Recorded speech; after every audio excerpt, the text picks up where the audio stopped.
G'day guys, Wearman here, welcome back to the workshop. Trying to pump a bit more content out, get some audio files going, get some stuff happening. We did the tournament a couple of weekends ago now.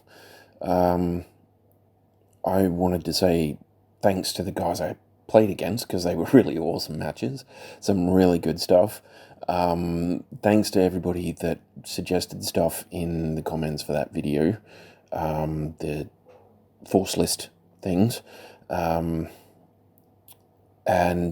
that I have mentioned the scoring system, and I wanted to go through it and maybe open it up to you guys, and like if I give you the gist of how it worked and some different ways that I thought it, like things that I think could be different. But I've been thinking about it, I've been looking at things, I've been putting some numbers on spreadsheets and stuff, and I don't know, it was a good system, but I can't help thinking it needs a tweak. And I don't know, maybe if you guys want to use the system, then you can tell me how you tweak it so that maybe that works. Before we get into that though, I wanted to just reiterate something here, because I've been going through rules. I'm looking for some different things that we can do workshop videos on. I generally tend to stick to optional rules, things like that, but I've just been rereading the rule books and having a little look-see, and I want to reiterate the point here that when Adam and I are talking about rules, when we're talking about systems in the game, when we're talking about models, units, everything, we're talking from our perspective, with our rule books, with our stuff, with our versions, okay? If you enjoy the stuff that we're doing, then feel free to include it, but I'm going to stress that you should just check with the people you're gaming with about what version you're using, okay? And it kind of drove home to me. I mean, the ECM video we did with the ghost targeting and all that sort of stuff, a couple of people mentioned in the comments that that's been nerfed, it's been changed. I quite like the older version, but the newer version, it looks like it'd be a lot easier to deal with, so that's cool. But there's some really simple stuff that's changed, and newer players might be listening to our stuff and going, well, that's wrong. The rulebook I've got here says this. Go with the rulebook you have, okay? If I bring up, or Adam and I bring up, a rule or an option, something, and you think it sounds cool, but it's different to what you've got in your books, or you don't have it in your book, then just find a version that you can work with, okay? Don't take anything that I'm telling you here as gospel, right? Take it all with a grain of salt, because the simplest thing can trip you up. So I was looking just briefly through the clan box set rulebook, just to see if there was any funky stuff in there that I'd missed, kind of thing. And I'm going to go to Total War here, and I'm going to look at the AMS systems. So it says here on page 130 of my Total Warfare book, under anti-missile systems, the player cannot choose for the AMS to not engage. It's always active unless it runs out of ammo or is destroyed. You can choose, if there are multiple weapon systems that are coming in, multiple missiles coming in, you can let them all see if they hit or miss, and then you are allowed to choose which ones of the ones that hit, that are in that arc, that you want to have a -4 on the cluster roll. You have to do it before the cluster is rolled, but you can do it to any of the missiles that are coming inwards, right? Now, there's different ways to cheese that and do different things. So you could fire someone with, fire with all your SRM2s on one unit and have them, go, oh crap, I need to stop this, right? Yeah, they have to pick one, right? Because it goes off. So your firing sequence is, you fire all your SRM2s, they have to pick one of the ones that hits to fire their AMS at, and then you bring in the MRMs and the LRM20s, and they've got nothing, right? That's your cheese. So it says there, specifically, the player cannot choose for the AMS not to engage. Okay. Now, if you go to page 6 of the clan box set rulebook, not 6, 5, 4. Page 4, under special equipment, right? I was looking at Gauss rifles as well, just in case. So the AMS system there is, if a successful attack roll is made with a missile weapon against a mech carrying an AMS, and the missiles strike the mech in a location covered by the firing arc of the location in which the AMS is mounted, the target player can choose to engage the AMS. If you choose to, you follow the normal rules for an AMS. If you do not choose to, you do not have to. Right? Simple change, simple thing, but if we're here talking about AMSs from our perspective of the Total Warfare book where you aren't allowed to choose, and you're playing with Armoured Combat and the Clan box set, and probably the Mercenary Combat box set when you get it, because there's a lot of you guys that are American and Canadian, and you've probably already got yours, but it's different, right? So just please bear in mind that it might be a different rule. I know I've said this multiple times, but that just drove it home, and I thought, well, I better make the point.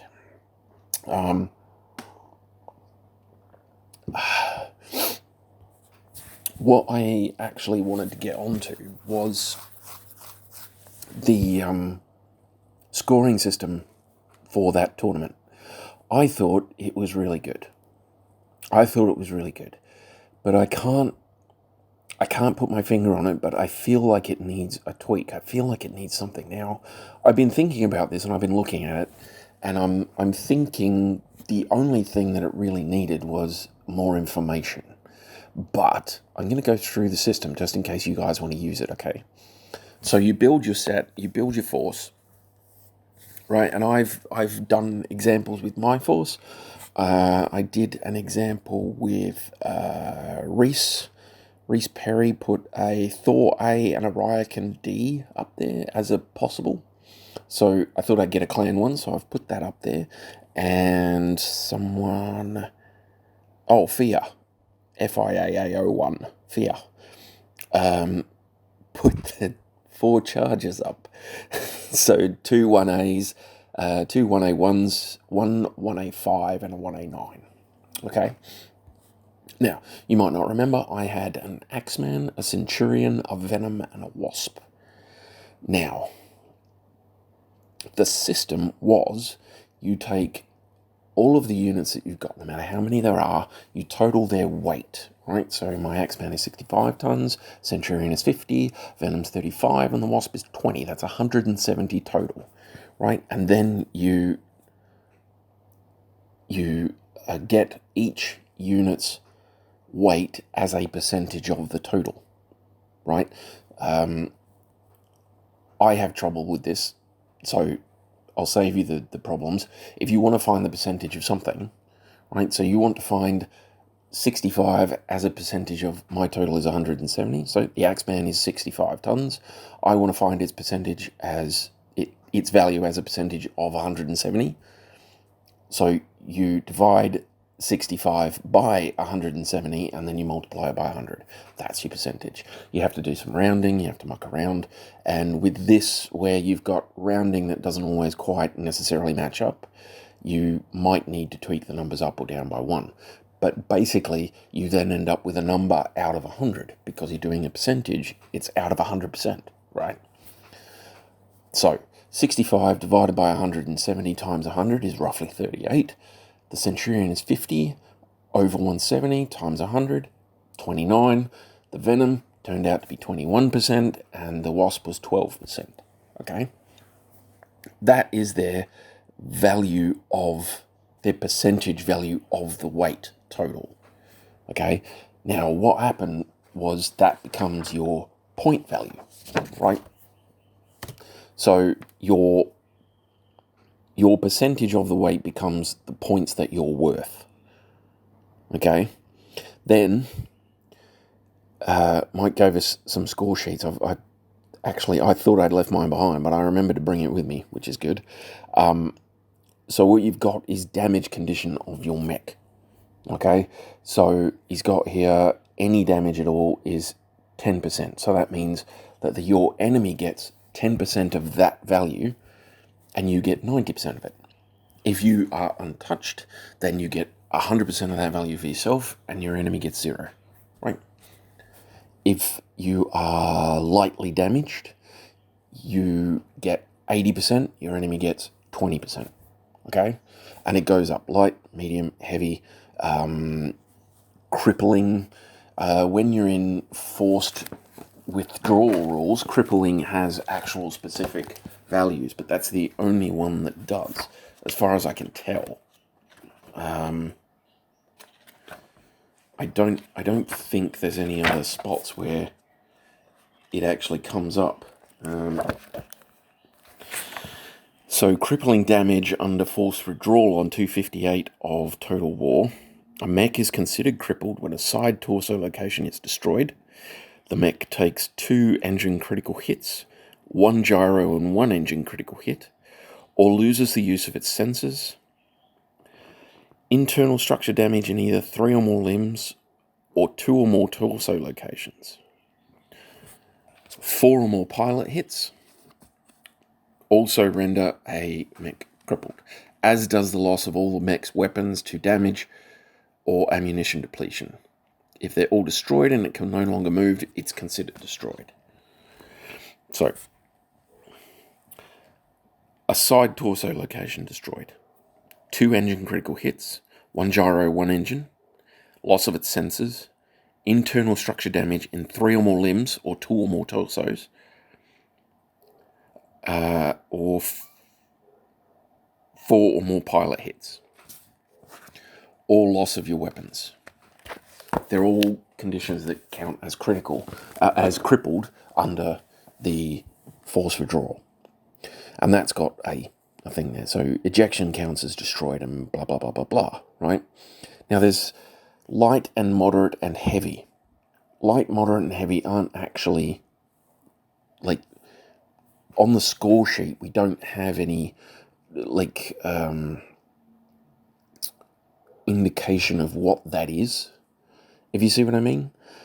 So after I've gone through all of this other stuff that I'm about to go through, I think the only real tweak that it needed was a little chart that says, if this happens, you are considered this. If this happens, you are considered that. Blah, blah, blah, etc. Right? Some very, very simplified guidelines, very easy to follow guidelines on what counts as light damage, moderate damage, heavy damage, crippled damage, etc., etc. Right? I think if that had been there, we would have been able to do all of the scoring ourselves, and I think it's a really good system. Mike did say that he changed it around from the place that he found it. He changed a little bit, so I think that one extra thing would really help, make it better. Something I thought about was, why would you make it weight? And then I'm like, well, weight's actually a reasonable indicator. So what I did was I then tried to do it based on BV. So instead of getting your weight as a percentage of the total, I got your BV as a percentage of the total. And honestly, it didn't change that much. Right? It didn't really change that much. My Axeman is 2,074 out of 5,413. Right? It's 38%. It turns out to be 38%. The Centurion is worth, instead of 29, it's 27. The Venom, instead of 21, it's 23. Right? But the Wasp is the same. So only the Centurion and the Venom really changed. Right? The Venom's BV is 1,228. Its weight is only 35 tons. So it's got that extra couple of percentage because it's got such a high BV compared to its actual weight. And you will see mechs out there, especially with higher tech level stuff or more expensive BV wise weaponry. They tend to have a disproportionately high battle value compared to the weight. I was talking to Adam on the way back, and I'm pretty sure he put it in the video, that there's a Wolfhound variant, which is like nothing. It's like 30 tons or something, 25 tons. And it's over 2,000 BV for a 20-ish ton unit. That's ridiculous, right? My Wasp is only 656, but it's got some really high value stuff in it. That heavy PVC is not cheap BV wise, right? And all the other equipment and things that it's got all drive that BV up. So it's possible that using BV instead of weight would make some sort of difference, but it doesn't seem to make a huge difference in the examples I've done. So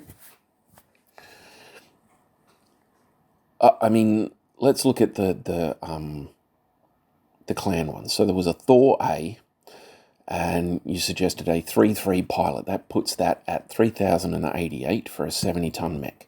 That gives you 56% of the total weight, so you'd be worth 56 points, and 58% of the total BV, which means you'd be worth 58 points, right? The Ryakan D with a 3-5 pilot, which was the suggested value, is 2,235 for a 55-ton mech. The total's 125, so that's 44% of the total weight, so you'd be worth 44 points. And you'd only be slightly less if you go by BV. You'd be worth 42% of the total BV, so 42 points. You see what I mean? They're not that different. A couple of points either side. And these are some high-value units here.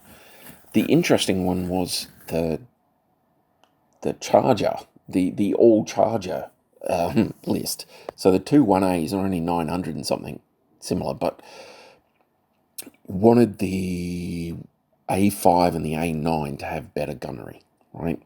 So what I did was I made them both 3-5s, and I only had enough BV left over to make one of the 1A1s slightly better. I gave him a 4 piloting instead of a 5. That was the best I could do. I was 3 under the BV. So unless there was some other way of doing that, that was where I ended up, right? It's only a 1-point difference in their gunnery, and one of the 1A1s has a 1-point difference in its piloting. That's it.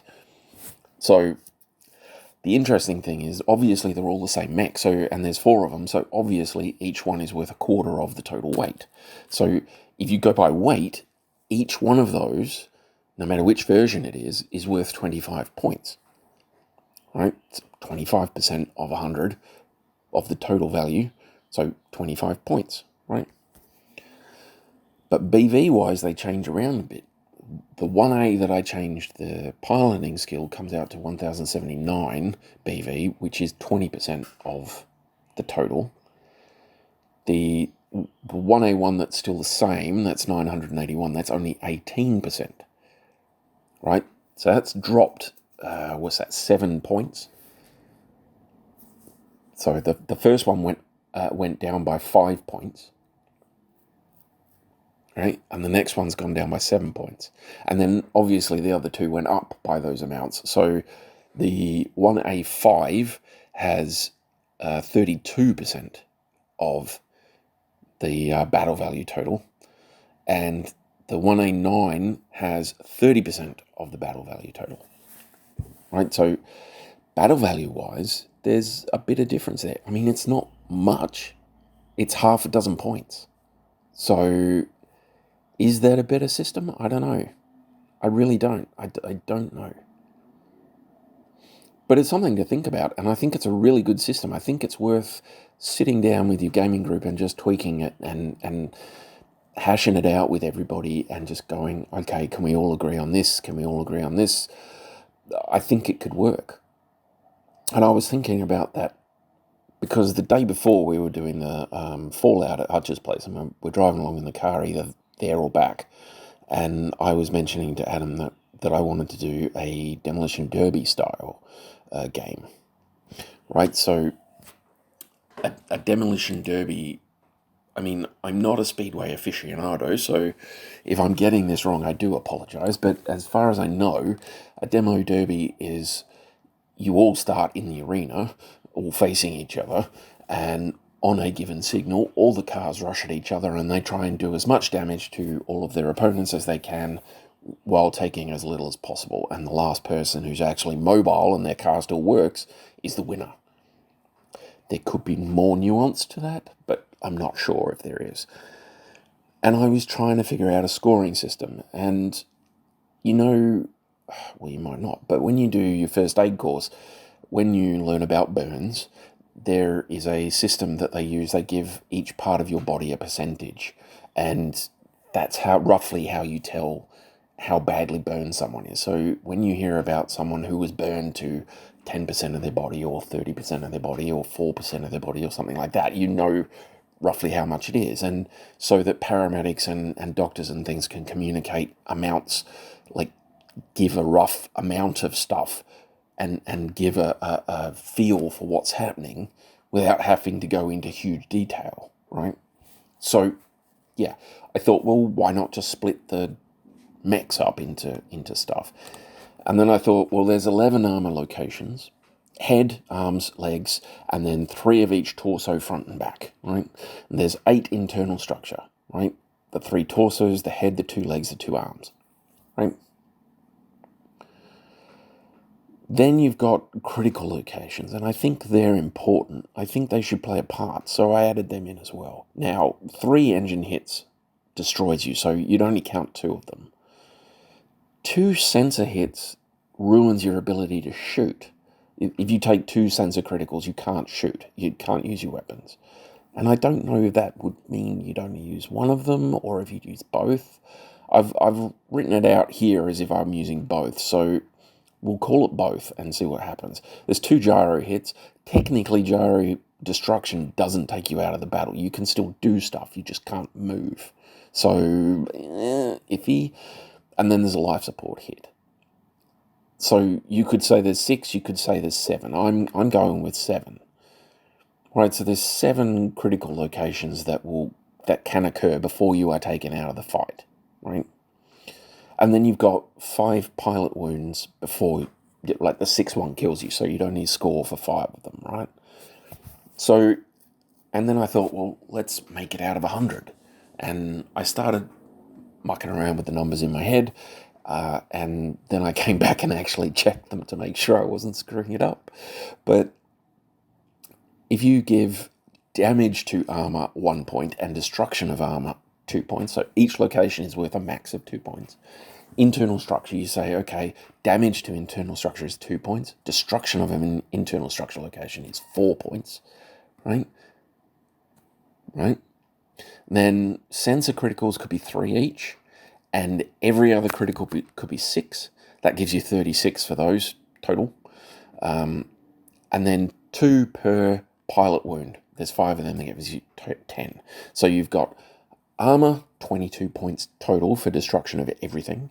Internal, 32 points total for destruction of everything, which you'll never get, but it's there. 36 points for the crits, 10 points for the wounds. That is 100 total. That means armor is worth 22% of your total value. Each armor location that takes damage is worth 1%, 1 point. Each one that's destroyed is worth 2%, 2 points. Right? So, and then I was looking at it and I thought that doesn't really work for the system that Mike had, right? That doesn't really work as a simpler system because it doesn't really help with the thing. So you'd have to go through and say, okay, well, each of them, like, write out the values from in ranges. So 0 to 3 is no damage, or 0 is no damage. 1 to 4 is light damage. 5 to 7 is medium damage, etc., etc., etc., right? And you'd have to mark them all down. But then I thought, well, if you take a single LBX2 pellet to the chest and it manages to give you a critical hit and you get 2 critical hits and they're like an engine and a gyro, right? That's 13 points. 1 for the 1 point of damage that happened, and then 12 for the 2 critical hits. That's 13 points. But you've got the inability to run or jump without having to make a piling check, and 5 extra heat per turn. So, I mean, does that balance out? I mean, I can have both of my arms blown off and only be at, 8, 10, 12. I could have both my arms blown off and still be 1 point below someone who's taken an engine and a gyro hit. I mean, that seems reasonable, but is it? I don't know. Adam's talking about doing a a Royal Rumble style thing. And I thought about this and I thought, well, that could be an interesting way to tie break if you run out of time. See who's got the most damage points out of the 100. And, well, the one with the least damage points is the winner. It could also work in a demo derby. I mean, you just need an arbitrary way to build up points, right? And those points have to be based on destruction. It's a destruction derby, a demolition derby. So you'd have to have those points based on damage, and those work. But are they reasonable? I don't know. I think I'm going to have to come to you guys for some help with a few more of these things, because I've got a few others that I'm thinking about. I want to do some underwater stuff, and I want to do some other things with like the demo derby. I wouldn't mind trying out this Royal Rumble thing. I've had some good ideas on that one. There's a few other bits and pieces as well that I want to try and get through. I'm going to say workshop, long form podcast stuff. If you've got a subject that you want to go through, if you've got a scenario idea that you want to look into, I've been thinking about the somebody mentioned a farmland thing. So pirates coming in and trying to destroy farmland. I had a good idea about that one, and I went off on a big tangent on that, but I don't think I've actually mentioned it to anybody yet. Possibly Adam. I think I showed him my battle buggy thing that I came up with. I used one-shot weaponry, which is something that I was talking to him about, and I showed him the thing. So, I mean, we can go through some scenarios, we can go through scenario ideas, we can go through rule, like house rules that maybe you're having a problem with, or actual game rules as written rules that you're having a problem with. Somebody mentioned swarming mechs, so I'm more than happy to go through that. Like I said to him, I think it's a bit of a loaded question, but I'm willing to discuss it and sit down and have a think about it. But yeah, I don't know. I just wanted to put this scoring system out there so that you guys can have a look at that, and just have a think about it, and maybe move it into your games. You check it by, I don't know if I mentioned this, you check it with your 100% plus their 100%, right? So you've gone through and you've said, okay, my Axeman is worth 10% to you and 90% to me, so you get X amount of points out of that 38, and I get this many points out of that 38, and you put them down, and then you do the same for each mech and how damaged it is, and you split those points up. And then you do the same for your opponent. You say, okay, well, you damage this one this amount, so you get that many of this much, and I get that many, and etc., etc. And then you add the two lines up, your score, their score. You get that much, you get that much, and the total should be 200, 100% from you and 100% from them. And that lets you check and make sure that you're doing it right. And if you've got like I say, just a simple list of what each damage type is and what you expect it to be, and something simple for even beginning players to say, I've got this on my sheet, therefore I am that, then I think it could go really, really quickly. I think that's cool. Yeah, I just wanted to put the system out there so that you guys could maybe take it on and have a look at it and see what you reckon. Yeah, all good. You guys stay groovy. I'll see you in the next one.